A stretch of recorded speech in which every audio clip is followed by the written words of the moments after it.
Alright, we should now be live from another NCBB bowl game for the end of season 35. Today we have the Planters Goober Bowl between the Charlotte's 49ers, coached by Bull Roar.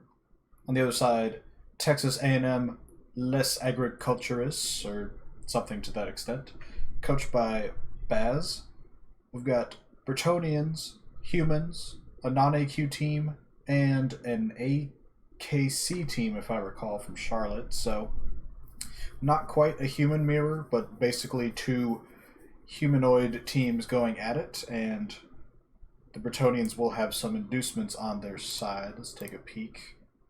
1890 versus 1350, so not quite an even matchup. Let's see what Baz decided to bring. One-star player, Griff, a great choice as always, and four dirty tricks, one of them active already, which is the Witch's Brew.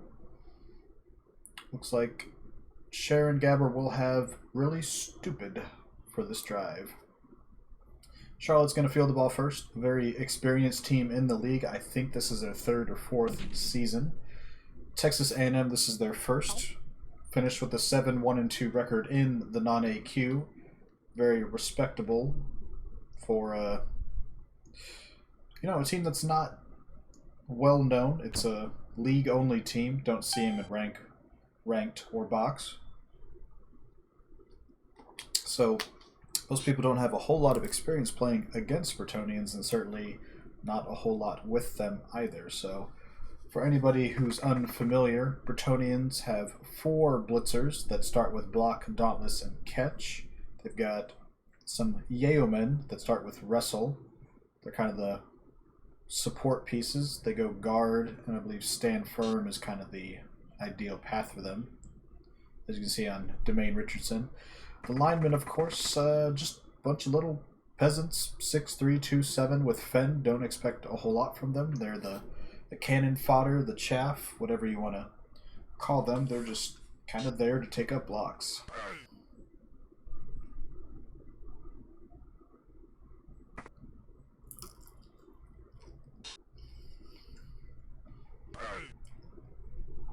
I am kind of eating dinner right now, so I apologize. Made some dumplings in the air fryer, and they're pretty good.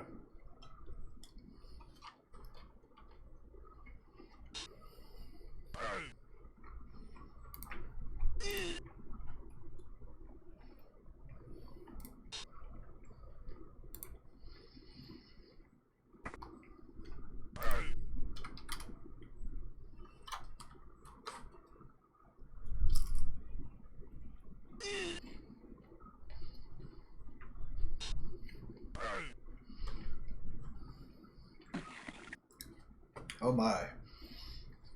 Well, I did mention that the peasants are there to take blocks, and indeed, that peasant, Carson Green, took a block, and he's dead.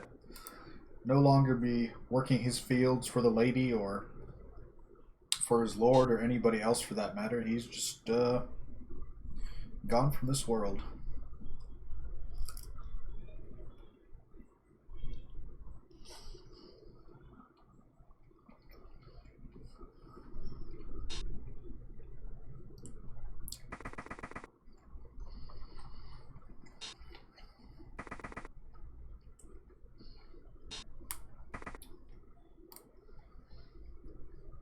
Looks like Wog is the only one watching the game with me right now, but it's still relatively early, so I expect people as they trickle home from work and whatnot, they'll be joining us for another exciting bowl game.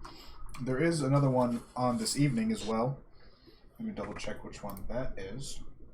Today is Monday, so yes. The 7-0 bowl between Stephen F. Austin and Ball State. So that's a Kemry versus Human showdown. Should be at 7:30 Central, which unfortunately overlaps with a program we're doing for the NBFL, where we're doing a season preview. So I won't be able to bring you that game. I'm trying to get Apajar to do that. He said he might be able to, so hopefully we'll get coverage of the 7-0 TrollSlayer.com bowl later this evening. But for now, the Goober Bowl. Baz taking up defensive positions. lost a peasant already. Does have a bench of 2, which is not a lot, but keeps the team low on TV for the time being.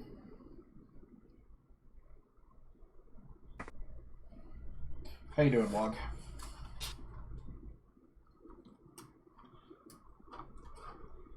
Alright, Wog's doing good. It's good to hear. Hopefully you can learn something from watching these humans play some essentially other humans. Kids are loud. You joined. Okay, no problem. Do you have any thoughts on the Charlotte's very well-rounded and just simple and effective human roster? Is this something you would love to have with App State?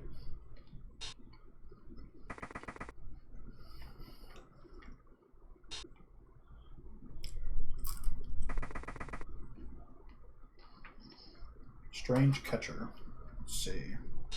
The guard tackle wrestle is the one I'm assuming you're talking about. Yeah, I don't often see human catchers being taken as sacker types. I do see it from time to time. Wrestle, sidestep, dauntless kind of stuff, but never a wrestle tackle guard. I wonder what order the skills he got that in, because I'm assuming if you take wrestle and tackle and then double, you would just go ahead and take mighty blow since you're kind of blitzing with him, but having a mobile guard, certainly not a bad option either. Welcome as well, Einir, to the booth. How you doing? I'm pretty good. Got the Cubs game on TV, and I've got the bowl game on here. Yeah. What a day. Looks like Wog's pointing out that it was tackle, guard, wrestle in order, which is incredibly strange if that's true. But sometimes you're in the middle of a season, your team needs an extra tackle or an extra guard or something, and you just take it as they come. MRT being a prime example. He's a little different than most, but he had his frenzy blitzer get permed or die or something in the NBFL, and he had a rookie thrower skill up and decided to take frenzy on him. Eventually gave him juggernauts when he doubled, and all of a sudden he's now the frenzy piece. So, first time you'll ever see a frenzy juggernaut high elf thrower, and perhaps the last.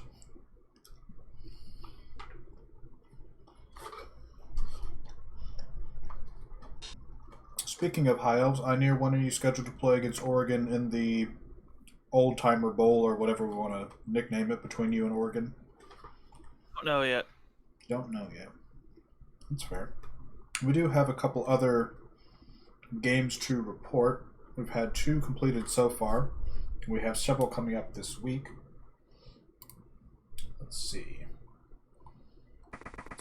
Previously, we had the Killer Light Bowl kick off without a whole lot of warning, so we didn't bring coverage, but Fallon and his NonAQ Chaos Dwarves upset a much more experienced and higher TV Polypuercos team by Gotrek Slayer, 2-0. So that was the first, not the first bowl game. It was another bowl game. One before that was the famous Arana Patata Bowl. That was Texas Tech and the Golden Gophers. We did bring you coverage of that one. Drifted a bit long, but it was exciting throughout. Ended up being 1-3, but it was very much a 1-2 game going into the final turns. The Lizards couldn't quite get within scoring range, and the Humans went basically coast to coast with it to add on an extra score. The first bowl game was, of course, the McNurgles Bowl, as it should be, the consolation bowl for the worst 2 teams in the league. So, congrats to Appalachian State with their 2-1 victory over U-Pike. So, Wog's Humans officially not the worst team in the league this season. I'll point out that I believe that's not the worst teams; those are the best teams. Let's be honest. Well, I'll leave you to your opinions. We are going to find out who the actual best teams are pretty soon. We've got both semifinal games of the playoffs scheduled, if I can find them. Kazark pointing out that, well, announcing rather, that the other semifinal between Duke and Gallaudet is scheduled for Thursday at 9 p.m. Eastern. That's 3 o'clock server time on Thursday. Unfortunately, Jim and the Salty Tears Bowl between Jim Slan and the Illinois Valley Ranchers will also be Thursday, an hour later at 10 p.m., so we'll have to find a way to cover both of those at once. Ooh, tossed. Tossed on the foul, unfortunate. the other semifinal game between Ottawa and Fayetteville will be at approximately 8:05 Eastern tomorrow evening. So basically whenever Nelfine can get online, that one will be kicked off. That one I will definitely be bringing coverage for. Mr. Dubois, I'm assuming is how you say his name, will no longer be in the game. He's been badly hurt on that blitz. So 3 out for the humans, one of their own accord thanks to the ref. Only 1 out for the Bretonnians.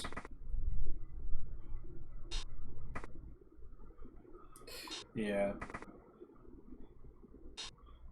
The thing about fouling is that you got to head on the player early, so you're +1. And then you lost another player along the way. And then you foul and get caught, and then you lose another player.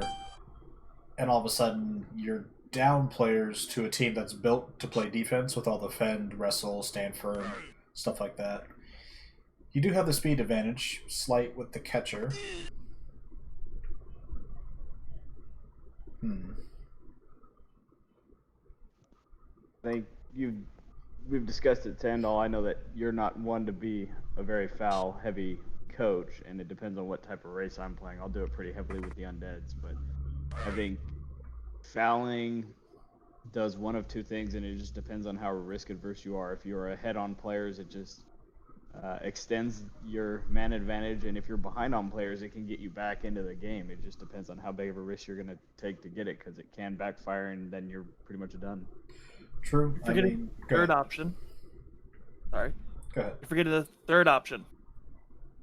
You're putting the blood in Blood Bowl. You're doing it just to hurt things, irrespective of the tactical situation you might find yourself in. All right, that's a fair point. The player he did try to foul, and, well, he did foul, stunned him, but didn't remove him. Bobby Brown of the Yalemen with guard and wrestle, so certainly a worthy foul target. The player he fouled with was just a standard one-skill dirty player, so, you know, not a huge loss, but certainly not the situation they wanted. However, they get the numbers a little closer to even thanks to that knockout. Just kind of a random block by a random lineman, so sometimes those guys overachieve.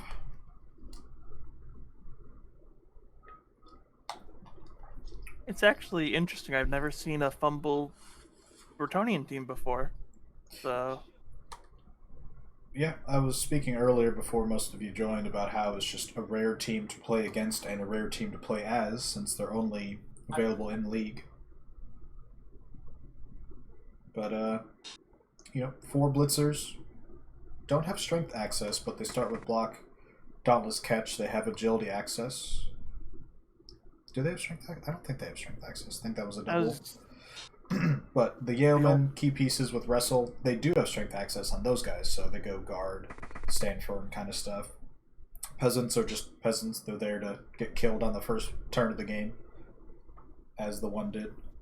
No kidding. I will say I played them a couple years ago in Chaos Cup, back to back against two Bretonnian teams.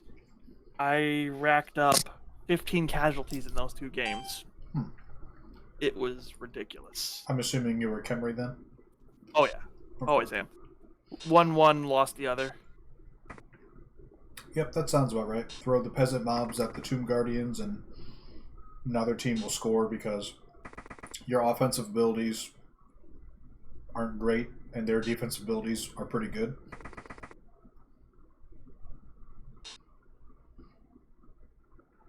We might get a blitz here on the Ogre with Dauntless, and you can try to chain push him. I am not always eating something. I just happen to be starting dinner when Baz said they're starting like 5 minutes early, and I was trying to get it down real quick.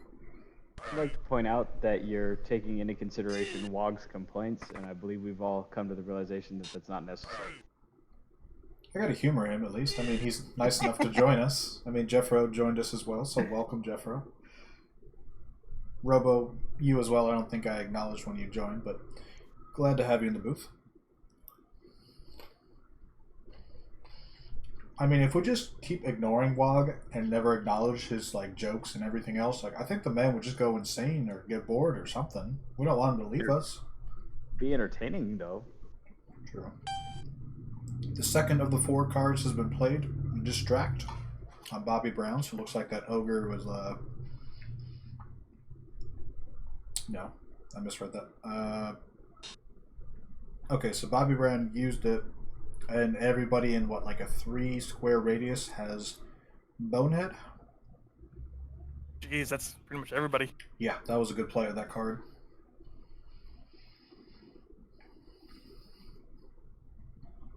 I remember actually there was a season where we allowed free cards for rivalry games. I think it was maybe like 2 seasons ago. And I played against Crichton and Oregon as my rival, and I got that same card, and I used it on a critical turn where he had to move the ball forward, and the Bonehead hit like the exact right person, and he failed to like hand off to him or something, and I was able to turn the game because of it. But 1 in 6 chance on all those players, certainly not reliable, but certainly a card that can mess a team's plans up if the right or wrong player happens to Bonehead. I think although that was a fun idea for the rivalry games, it became too much of a hassle with the fact that basically you had to put it in for the entire season and everyone had to remember not to use it, basically. Yeah. Could you just thinking it through here? Could you make a tournament like a tournament for the rivalry game specifically, and just apply cards to that tournament? That would be the best way to do it. However, the rivalry games are usually mixed into the middle of like conference play or out of conference play, and so making a separate tournament or moving teams from the main tournament, like swapping them with a filler to go to the card tournament for rivalries, would just be more of a pain in the ass. Well, basically, what I figured, what could be an option is, got your out of conference tournament. We play those. Okay. You play the front half of your conference season. You take whatever that'd be 7-game season, so that's 3 games. 3, 4, yeah. Something like 3 or 4 games. So half your season, do that. Make a brand new thing, call it Rivalry Week. Everyone plays their rivals, and then you finish up your conference. The issue there is you're assuming everyone has rivals, which a lot of teams don't, or they don't have 2, and some have 1. You're assuming that every team then has 2 rivals, which is not the case. I think the best thing to do in that scenario would be to do it in weeks 3 and 4. We'll use the end of out of conference as your final week for your rivals, for any out of conference rivals, and then the first week of conference play, which would be week 4, we would have like the same tournament where you play your rival first from your conference, and so everyone else might have to like wait a week if you didn't have one of those 2. But that would be one way to do it. I mean, the other thing you could do is, I know it's not always. I'm always loath to remove options for players, but everyone automatically gets a rival. If you don't have a declared one, it's granted to you randomly, and then it can be changed with no penalty in the future. Yeah. I don't know that I would like that. I think that rivals need to be organic. I'm not in favor of picking my rivals based on anything. Normally, every rival I've ever had in the league has either been someone that I've had a lot of games played against, or the team has played a couple particularly bloody games against them. You're going to end up with a couple different things. You're going to end up with a, say, Amazon team that then gets an automatic rival of a Chaos Dwarf team because no one ever rivals the Chaos Dwarf teams or whatever other than other Bash teams, which is going to piss the Amazon coach off. You're just opening up areas for complaints.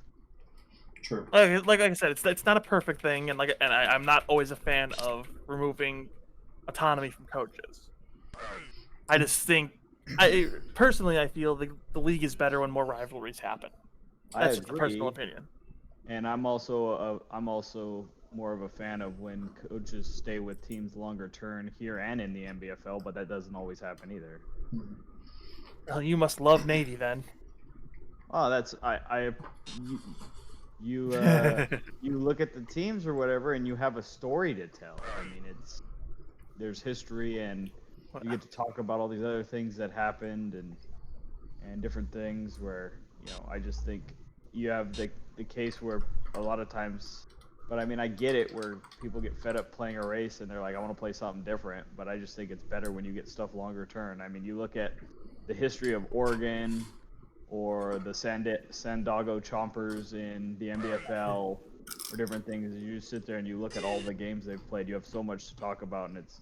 I think you start getting more interesting, and then you have organic rivalries that develop. Oh yeah, I completely get it, but it's kind of funny. It's like Navy's been around so long. I remember when Oregon was the Unducks and not the Elf Ducks.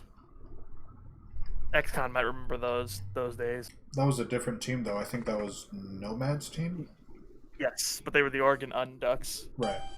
Last time I had a winning record against Oregon. Trust me, I understand. I rivaled Oregon for probably 6 or 7 seasons as Notre Dame, and I think I beat him twice. It's better than a lot of teams, to be honest. Including a loss to him in the championship game. Oof. And that was the best too, is because that was one of the only seasons I beat him in conference play and then lost to him in the championship game. Oh, the worst. I would have taken it inverse. All right, so we've been having a discussion about rivals and everything, and I like the rivalry week idea. It's something that college football kind of plays up whenever a bunch of them just happen to be on the same weekend. On the field, Baz has been playing pretty solid defense. He's kind of slowed down the human advance. Both teams are relatively even on numbers. Takes a shot on the ball with the Griff. Can't take him down, but that's a huge defensive roadblock now right next to your ball carrier, and you've only got 2 turns left to try to score. Oof.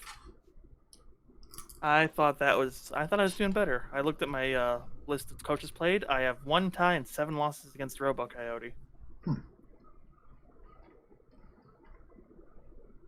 I don't know that have you played me with anything other than League though, and probably your Camry. Probably not. Oh, that's when it's mostly League related things, and especially playing Camry, which is a marketably more difficult team to probably play than some of the stuff that I've played. I wouldn't hold too much value in that stat.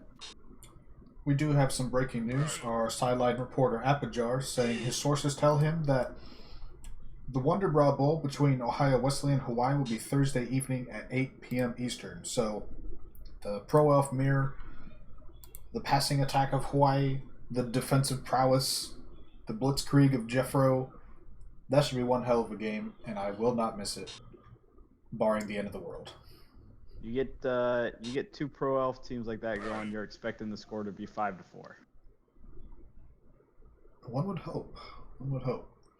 So turn 7 for the humans, like the humans. They have the ball, column 10. They need to be on column 9 at the worst. Column 7 or closer would be ideal, but there's no way you can protect it at this point. So you haven't used your blitz, it looks like.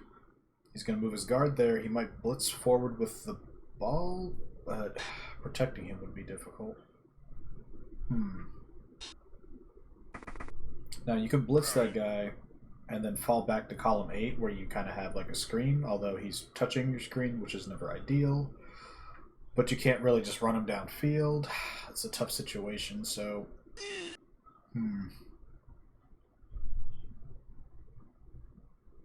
if you stay right there, he can swing in. Well, he doesn't have a guard free right now. Yeah, probably going to try to dodge the blitzer. Well, now it makes it tougher, so... If you'd have put him behind the catcher, I think you were looking at... I know you're a big fan of fancy surfs. I think there was one developing there. Oh, yeah.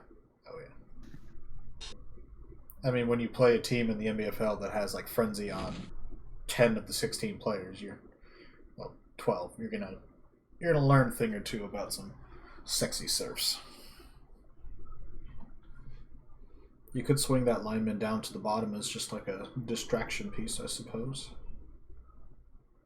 I think doing something like that is always of value. I almost always constantly, especially when you're playing an elf team or even something that has an AG4 or anything like that. You just run the person over there. If nothing else, it's going to distract maybe one of the other team's players that's just going to wander down there to kind of at least mark the guy. Gives you a couple more options on the other side. Looks like Hyperbolemer's joining us in the Twitch chat. He's pointing out that Jet Bender, which is Jeffro's like insanely stupid pro elf catcher who's already got like plus strength, lodge, and like 3 other skills already as a freshman. He's going to be a handful. He also says that playing lizards will teach you chain pushing, and that is certainly true. 60 SPP as a freshman. Wow, that's more than a lot of my players get in their career.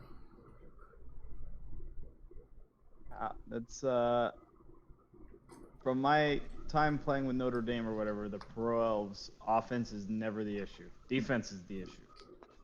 So I just want to pipe in and say that 60 SPP, 0 MVPs. Wow. As well. Even more impressive. I think I have actually slated. I'm never going to choose him for MVP. Just to spite him and to fuel him. I hope chip on his shoulder. A coach challenging his best player. I like it. I like it a lot. Here's our sexy surf, and there's a badly hurt. Sorry to cut you off, Robo. That's gotta hurt. The ball is thrown fairly favorably for the Bretonnians. All they have to do is secure it, keep it away from Cameron Dollar, and this half will be theirs. Okay, I will shock it for you all because I'm assuming you're the guy who went /hurt. Oh no! Isaiah Spiller drops the ball. What do you expect? He's from Texas A&M. They're garbage at football. Garbage as a school altogether. Perhaps a glimmer of hope left for the regular humans. Benny LeMay would have to double GFI, pick up in a tackle zone, dodge into the end zone. You could try to free up Cameron Dollar.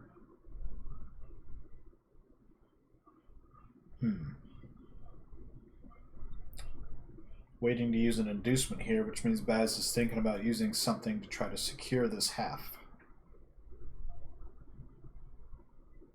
What card could he have up his sleeve? Literally. Granted, nobody should be wearing sleeves right now. It's like hotter than holy hell in Texas.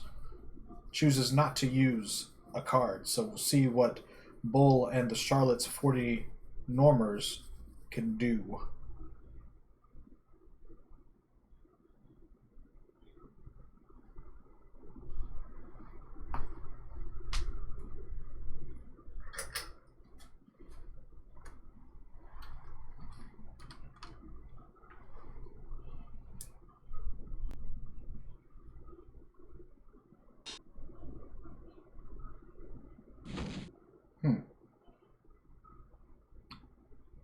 Okay, so he moved the guard.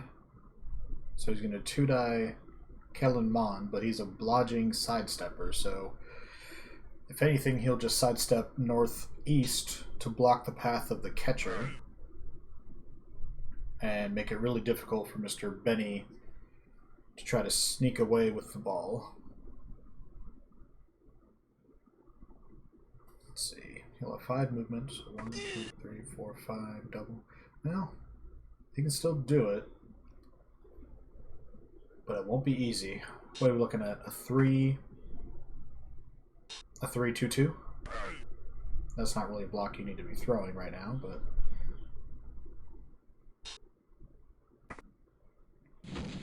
there's a 3.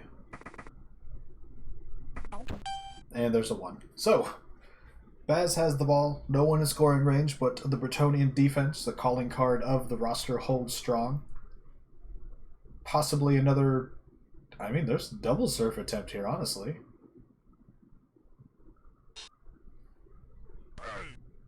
A triple surf attempt. I didn't even see the catcher. Oh, if Baz can get a triple surf here, oh. My jimmies would be rustled, but in a good way. He's got to try for it. You better.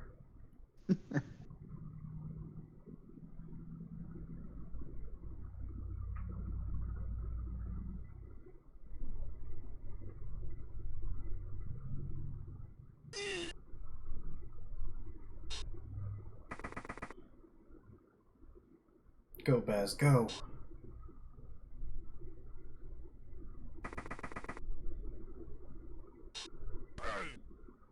Yes. There's another one. Knocked out this time.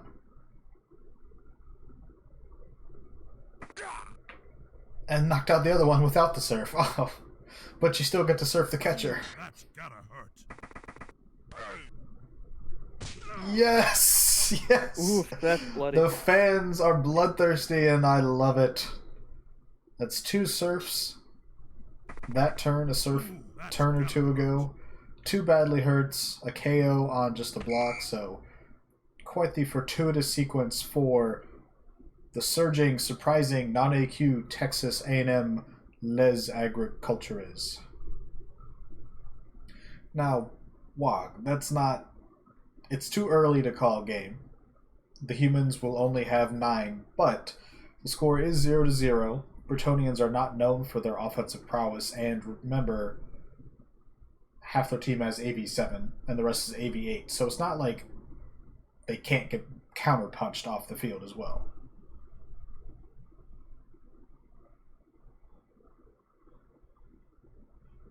I'm not a fan of most times either spectators or when the other coach, you know, you have a bad half or something like that, and they're just, oh, that's the game. I think I had that recently with the Amazons here in the NCBB, and then the guy came back and beat me.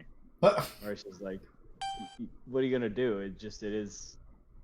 Sometimes the dice go that way. I mean, you see flip-floppy dice in this game all the time, where now Baz might not be able to even KO a guy, and every hit from Bull is just blowing the guys off the pitch. Yeah, I pointed out when we were doing our MBFL preview show yesterday when Gark had the 1-0 lead early in the divisional round against Dash and his Chaos Dwarves. Everything had gone well early on for the Dark Elves. They stole the ball, scored. It's turn 4 of the first half in your playoff game, and then literally Dash was removing 2 elves a turn every turn after that, and the game was just a wrap. So things can turn quickly. I mean, as I said, it's 0-0 right now. And you look at the Super Bowl, and in the first half, it looked like I was going to blow Menno off the pitch. The second half, it looked like he was going to blow me off the pitch. And then in overtime, I was blowing him off the pitch. So it went 3 different ways. It'd just be like that. And Wog is having a fit over there as we're just ignoring him and his little rant, I suppose. And yes, he's going to continue to bring up the Super Bowl as long as he can. Absolutely. I brought it up to Jeffro today that I believe his draft grade was my favorite thing in that draft grade is that Robo could lose every game this season and he'd still be happy. This is true. Yes. I go 0-14 and could give 0 fucks right now. There were some good ones in there. There were some where Jeffro, I was like, why did we even get him in there for this? And then there were others where there was like pure gold. Oh. Well, I mean, remember, what do you expect from the originator of the Goober Cake standings? True, he was invited literally just to do color commentary, and boy, was it colorful. Pitch invasion, though, to start. We've got, what, 3 humans, 3 Bretonnians, so at least it was relatively equal. Could change things potentially, but we're getting a chain push here just for the hell of it. Sets up an extra block, so anybody who's just kind of a basic bitch at Blood Bowl, whenever you use your blitz and don't push somebody into another block, you're wasting opportunities, so there's a good lesson in how to maximize your blocks.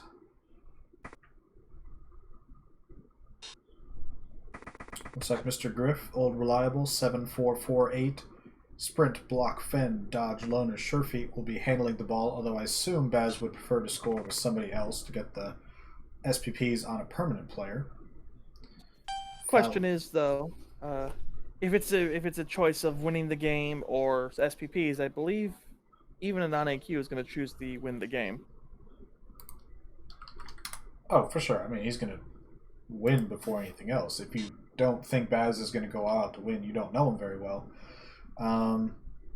Hyper pointing out in the chat that it was 3-3, but pitch invasion is much more brutal for the kicker, and that is true. You have to wait a whole another turn to move essentially a third of your defense because of that. Looks like we'll get a blitz here.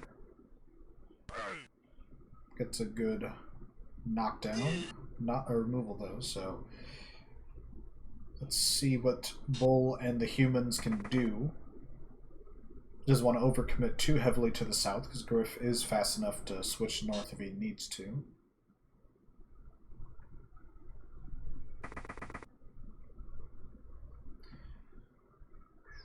Correct me if I'm wrong, I recall only seeing 2 of the catchers on offense for Charlotte. I think it was Shannon was out there somewhere, and then the guard tackle Russell Benny was definitely out there. I think that might have been a little bit of a mistake, not having all 3. I mean, Bonnie is like built for scoring, movement 9, sprint, sidestep. That's the one advantage you clearly have over Bretonnians is your speed with your catchers, so not having all 3 out there limits your options a bit. And I understand that's kind of his like one-turn scoring player, but I think Baz has gotten like 10 casualties all season. He has like 1 mighty blow. If you can't protect a couple catchers, I mean, are you even playing Blood Bowl?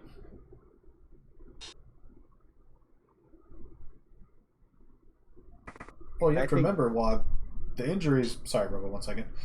The injuries were from the crowd, not his own players. Go ahead. I was going to say, too, is you think you want to bring... I mean, you want to leave your one-turners type catchers off the field, but I think any chance to bring targets out that may be useful but aren't your star players is going to be advantageous to you because it keeps them off your people that you actually care about for the most part too. So if you trot out a, wrestle dodge catcher type player or whatever, the other team's going to target that just because of the AB7, and it'll leave you the opportunity to maybe have less pressure put on your blitzers that you need to be moving to hit and different things like that. True. I mean, Wog does have a point. He may be hoping to get the ball back on the last turn and tie the game up with a 1 turn. But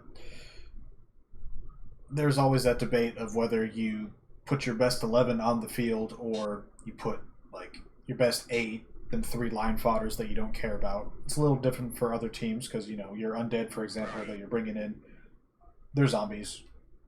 Whatever. They're there to take blocks. Elves, for example, it's much more of a conundrum. Do you risk putting better players on the field but having to put some on the line to get injured potentially? Do you just put fodder there and keep 8 back that are good?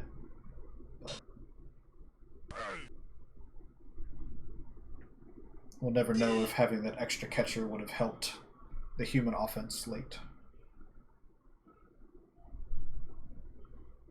Baz with a good move. He did a blitz on one of those weak AV7 catchers, like you said. Couldn't take him down, but now his blitzer is technically in scoring position, so Bull has to at least respect the threat.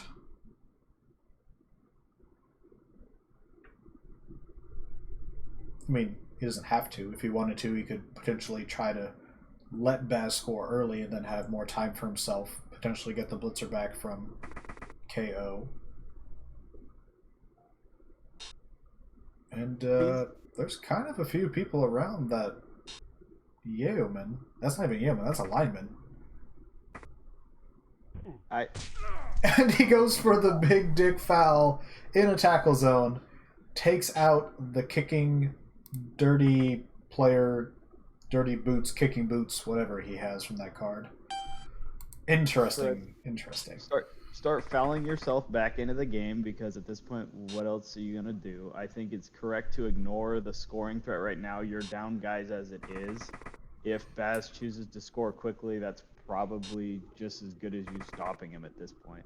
I mean, obviously you'd like to stop him, but if he scores in 2 turns, I think you basically need to ignore the guys behind you, pressure the ball, and try and see if you can catch up in the casualty department a little bit here at this point.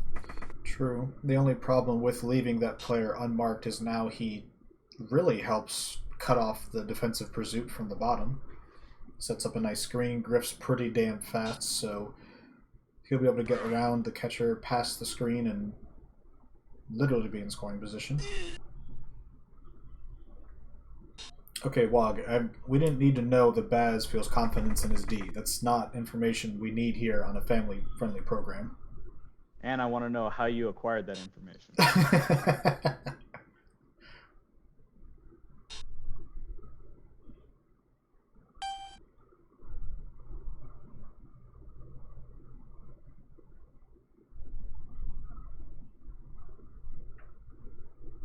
And Wog makes a pretty terrible joke about Skaven. Okay.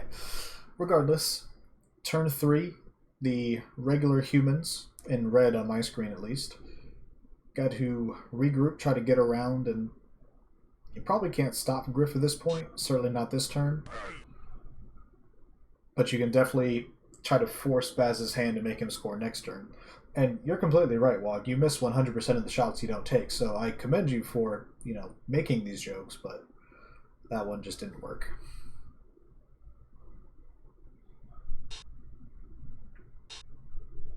Talking about colors, that would be one of the highest things probably, and it's a completely cosmetic and useless thing on my wish list would be is in the NBFL and in the NCBB if we were able to use different colored uniforms for different teams based on their schools. I know other leagues have custom icons, and some of the leagues are really good and intricate about it. I know there's a Skaven Draft League that Baz, Wog, and I are part of where I've got like a bone and red, so kind of like a bone marrow and red Skaven player icons. I think Astaflix has like red and black, which looks just really fucking sexy because it's like blood red. Other coaches have different colors like green and teal and stuff based on the different Skaven factions we chose. So it's certainly possible. I know with the NCBB being so large at this point, that many custom icons would be quite a pain. Malcors are badass, black and warpstone. Yeah, black and that like warpstone green, that's pretty awesome. Not to mention, I think Malcor's undefeated because he's got like, 3 plus strength gutter runners or something? I don't know if Charlotte should have done that. Charlotte should have done that. I think she should have pressured the ball a little bit more. Yeah, I was kind of talking too much to notice, but they really just vacated his own side of the field, and you're just either assuming Baz is not going to stall, which is like clearly wrong, or you're at this point literally just playing for turn 16 to try to one turn, and considering that there goes another catcher down. I mean, he has another one that's movement 9 that he tried to keep safe. But Baz has a bunch of stand firm, so unless you have Juggernaut, which I don't think he does, you might not be able to one turn like you think you can. Don't forget the Fend as well. Yes. Fend not as impactful, but go ahead. I was going to say, I'm out of here for now, boys. I'll listen to the other show later if I don't hop back in. Cool. Good chat with you guys. Thanks again, Robo. We'll see you. There goes Robo Coyote, Super Bowl champion of the NBFL, defending champion, as well as the coach of the Fresno State something Bulldogs probably, but his undead team that he's bringing back.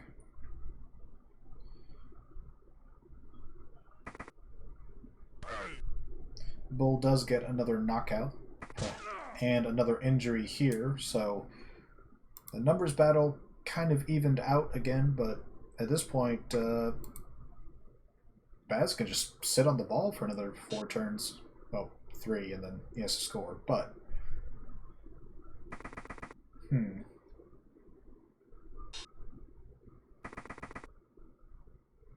I guess the best thing is that this game is going to be quite fast, and it's not going to interrupt our scheduled time of 7 o'clock Central, aka at the hour, for our NBFL preview show, part 2.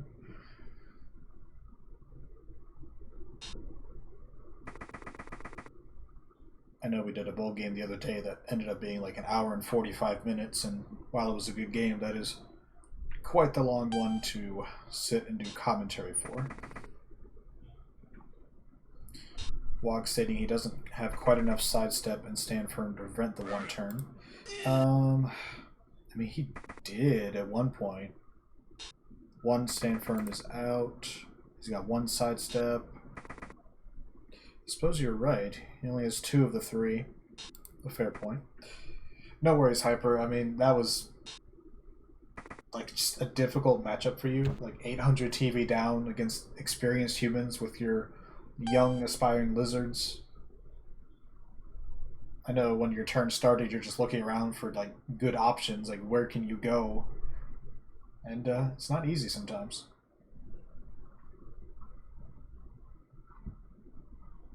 Don't worry about it. Yeah, Youngin beat the shit. You had like what 3 loners and 2 mercs. Wasn't easy. Look, maybe it's better to take your time and plan out your turn and do like math.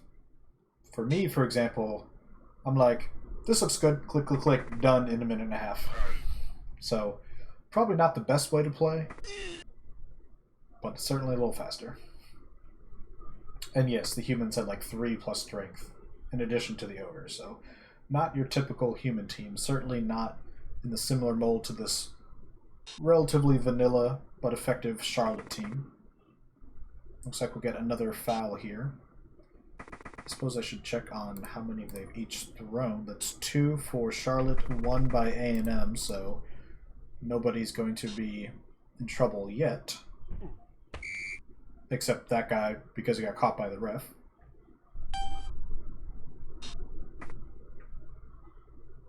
Also, somewhere along the way, Griff did hand the ball off to somebody else, so Mr. Bobby Brown will be looking to get the touchdown, perhaps the lone one of the game. He'll get the glory, maybe get the ladies after the game. He is a yeoman and not a peasant, so perhaps he won't smell quite as bad. You need 8 players to do the 1 turn. I think it's possible with 7, and it varies depending on race log. 8 is probably like the minimum you want. You have to have somebody obviously do the 1 turn, someone to get the ball to him, someone to blitz, bunch of people to block up the squares. So 8 is probably the minimum you want. So we're looking at how many for Charlotte? 1, 2, 3, 4, 5, 6, 7. He's got 1 KO, so yeah, it's gonna be a little tough. And you're right, maybe fouling when you need as many bodies as possible for the 1 turn chain stuff is not ideal. But if he does pull off the 1 turn and he gets into overtime, and now that he's kind of, you know, beaten Baz up a little bit, maybe he gives himself a chance in overtime.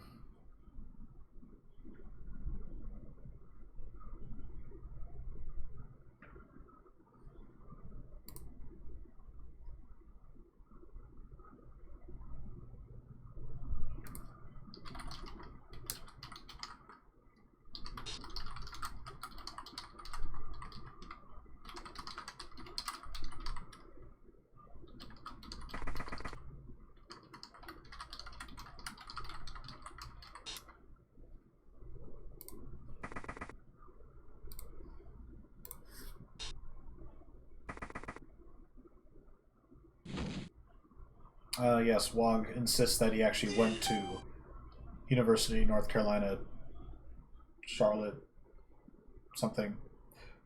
Whatever this Charlotte team represents school-wise. Wog claims he went there, got his edumacation on. So he's really rooting for the boys to win the bowl game, bring some school pride. Book learning, yeah. Although nowadays there's no point to actually buying books, they're so damn overpriced. It's better to rent them than to buy them, and half the teachers don't even use them. I could go on for a while about how I think college is kind of just a huge waste of time and money at this point, but, you know, American education system aside, we're here for Blood Bowl, not smart stuff.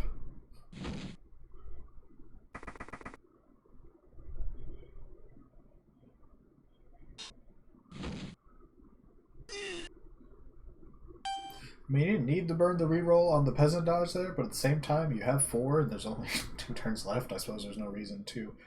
Granted, there is overtime, so on the off chance that they do 1 turn, you might need that in overtime. So probably the better move to not burn it. And yes, Wog, I suppose I should pretend to uphold the educational standards of college that we represent. Or we can get an ogre blitz here and tag the ball. Depending how aggressive he wants to play, if he's got the dice with him, he could try to take a crack at the ball. I assumed he was going to ogre blitz Although Fen makes it a little more difficult. Yeah, that wouldn't work. So, I guess swing up north with your blitzer, and then follow up and tag, and then bring some linemen over there and tag, and just kind of muck it up. But as far as Baz throwing blocks on the last turn walk, I don't think so, unless Bull is able to tag the ball. Them's was jokes. Okay.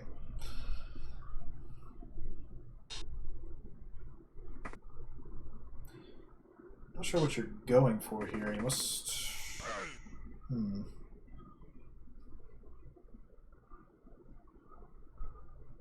I was assuming after you blitz a gap here, you would follow up with those linemen and GFI up top, but...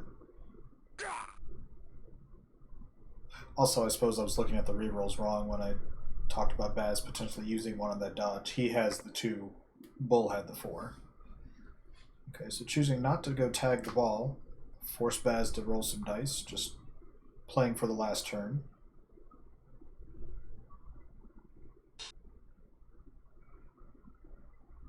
Also, I don't remember when Baz used his apothecary. I'm assuming he had one. I know Bretonnian medical science isn't that advanced, but they should still have some sort of plague doctor-looking apothecary somewhere with that, like, beak.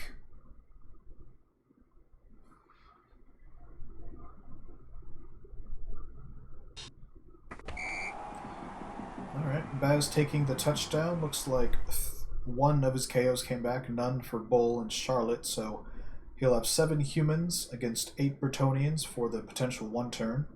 There is always, however, the possibility of, quick snap, clock turn back, all those fun things.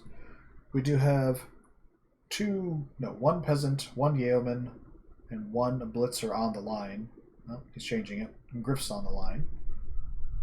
I kind of wish the yeomen and the peasants had slightly more different icons. Like, it's hard to tell that guy at the bottom's different than the peasant. I mean, all humans really look like peasants if we're being honest, but we'll see what Bull does with his speed.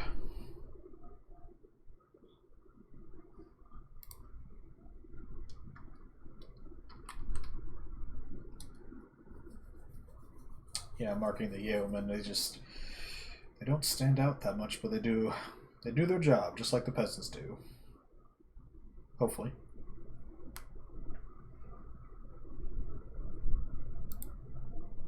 Alright, looks like Bonnie Cone's going to be up top. We're going to be blitzing from the top, I assume, pushing Connie forward with sidestep. So, movement 9 needs to get to column 11 at minimum. Oh, no, it's got sprint, so you just need column 12. This may be more likely than I was giving it credit for. Still gotta get through that picket line at the end. It's true. No tackle, so... And quick snap. Oh, wow. That makes it even easier. I suppose the question... well... Actually, yeah, I think you goofed there a little bit. You just assumed you wanted to break contact with quick snap, but if you had moved the catcher forward 1, and you could still push an extra square so you don't have to GFI. So that might have been a slight misplay. It's still obviously within range now, but I think you could have made it a little easier on yourself if you had gotten the chain push from the bottom. We get one last dirty trick though, and that's a really dirty one. That is definitely deserving of another shock. The mighty Greased Shoes card has been played by the Bretonnians. That makes Go For It's a 5+ roll instead of a 2+. Baz has been holding on to that one all game. The ace up his sleeve, the trap card in Yu-Gi-Oh! Whatever you want to call it, that is backbreaking potentially. Also, perhaps why you wanted to do the extra chain to push the catcher another square. But still not impossible. All you have to do is pick up the ball with a regular human lino, get it to another human lino, get it to the catcher, catch the ball, dodge through some tackle zones, double GFI, no, triple GFI with 5+, Ooh, and no reroll. and no reroll. So he's just gonna, yeah, I think you We'll just see got. if Knuffle's feeling it. Is this like a 5? Nope. Knuffle indeed not feeling it. So Charlotte, well played to both teams, but Charlotte's 40 normers can't quite overcome the potential of Bretonnians' defense. Baz escapes with the 1-0 victory on some solid play, some very good card usage, especially at the end there with the grease shoes. That was very demoralizing. And it was a good game. Pretty quick, just under an hour, so we appreciate that. I also appreciate people joining me in the booth. Wog was here. Lorbas joined somewhere along the way. Jeffro. Like 5 seconds ago. 5 seconds ago. Still somewhere along the way. Einir, Robo was here earlier. Hyper was with me in the Twitch chat, so we appreciate it, guys. We've got another bowl game in 30 minutes. Hopefully Appajar will be here to cover that, because Baz and I are about to do a show for the NBFL, because that league's about to kick off this week, and we got to talk some shit about all the teams. So thanks for joining me, and we'll catch Best of luck for that. Thank you. We'll catch you guys next time. Ooh.